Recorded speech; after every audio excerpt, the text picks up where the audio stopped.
quite as pretty as napalm at night.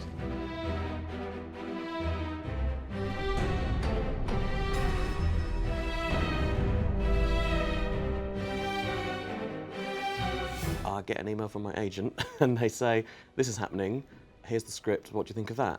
That is how it works, slightly prosaically now, but so I got it and I thought, this is absolutely incredible. How's this going to be done for TV? Every episode is like a Hollywood film. I would very much like to do this. And then I met Susanna and then she was like, yes, come and do it. I think the most enjoyable thing was the incredible quality of the material that would come in every day. So every day you'd turn up and you'd have Hugh Laurie and Tom Hiddleston and Olivia Colman and the most incredible locations and amazing photography. And you'd just be hungry to put it together in a way that was exciting.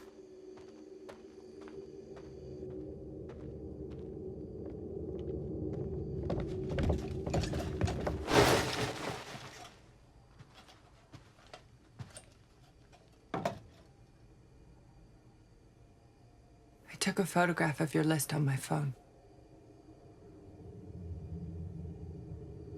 I'm sorry. Why on earth did you do that? Well, I think, respond a bit instinctively to it, and the material sort of informs how you put it together, whether it's pacey and cutty because there's a lot of coverage and a lot of quick camera moves, or whether it's slower and more measured and maybe there's more sort of intense performance that you kind of hold on. So I guess that's the way it is with that. I don't know. I didn't do anything, I promise. I just deleted it. How much later did you delete it? A week. You didn't show it to anyone? No one. And Susanna shoots a lot of coverage. She shoots 2 cameras and she shoots a lot and she lets the actors kind of go for it. And I think I really like that. I think I prefer that than very kind of, here's 3 shots, do it like that. Because I started out in documentaries and just the whole thing of having all this footage and going through it and finding moments that bring it to life, I think that's what I really enjoy. So when a drama is shot a bit more like that, I respond sort of better to it.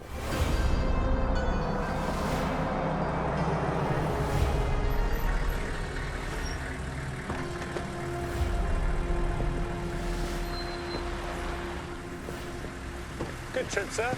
Very good, Jasper. Thank you. Yes, may I introduce Mr. Andrew Birch, Director of Trade Pass, who will be facilitating Mr. Birch's sale. So this is the scene, this is towards the beginning of episode 5, where Pine is now firmly in Roper's inner circle. Well, this was just to try and make it as exciting and as exciting as possible. And Pine is going into the heart of, he doesn't know where, and he's being taken on this journey. And we try to tell the story through his eyes as much as possible. So we feel we're on this journey with him. So lots of point of view shots. Lots of shots of Pine looking, trying to build the tension. Refugee camps are all around us here.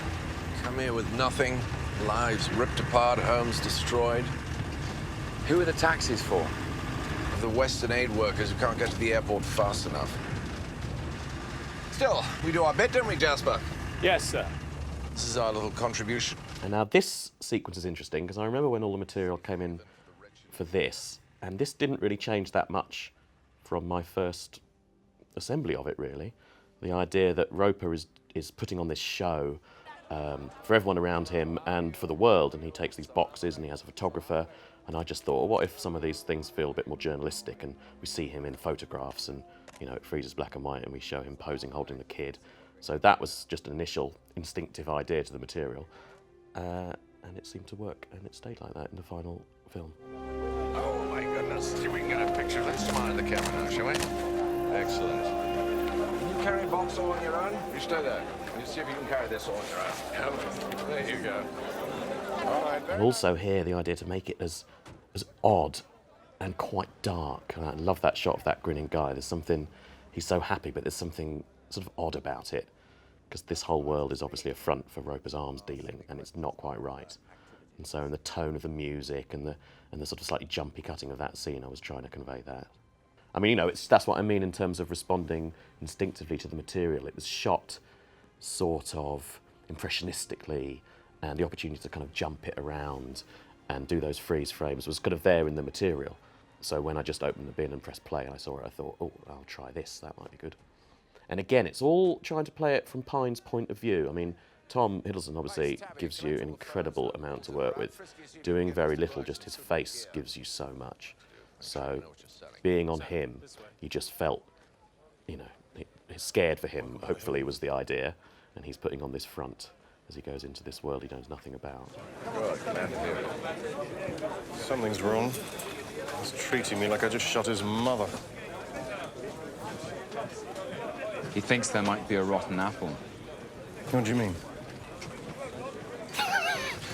That'd be ridiculous.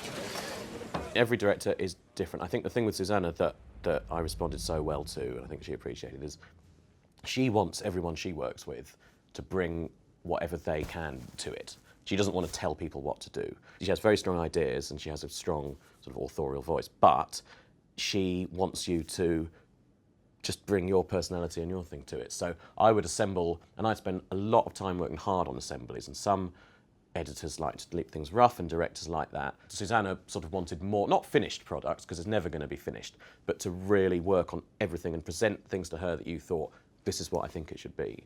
And she responded really well to that. So in a way, working together, she was more focused on overall story and overall structure and pace and actual sort of technicalities of cutting the scene. If the scene works, she was happy.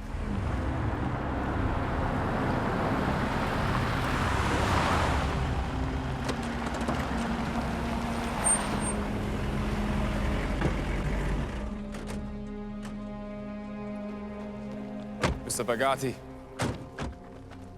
Salam alaikum. Wa alaikum salam, Mr. Brooks. Just this way. Please have some tea. Okay, Jasper, let's start the show. Now this is interesting because this was shot months apart. So they did, I think there was 2 nights of all of the main cast here. So all of this was shot on one night. So I only had half the material for quite a long time. Everything basically looking this way at our main cast. And then a second unit shot all the explosions, all the point of views. So once I had everything, which was quite late on, we were able to combine everything and make it look like it all really happened. Who was driving that car? Don't worry, sir. Here he is. And would you believe it, Mr. Bugatti? He doesn't even have a driving license. A lot of visual effects in this. And in terms of cutting this together to show the idea of how it would be when all the effects were in, I did a thing that I'm sure I read, don't quote me on this, that Gareth Edwards has done, which is to write the words on the screen and animate them in a way to show what will happen when the effects are put in. So when a bomb flew down, I just wrote bomb and made it land on the ground and then it exploded. And when this plane comes over, I wrote plane and made it fly across right to left, and you could follow their eye line, and then it exploded. So that was just to put words on the screen and let it kind of fly down to show you know, people watching and our effects people what the idea was, and that basically didn't change. And it's incredibly satisfying when the visual effects people have done their magic to see it all come to life after you kind of imagined it for months and months. Now, grand finale. Pay close attention. Cleared a whole village for this bit.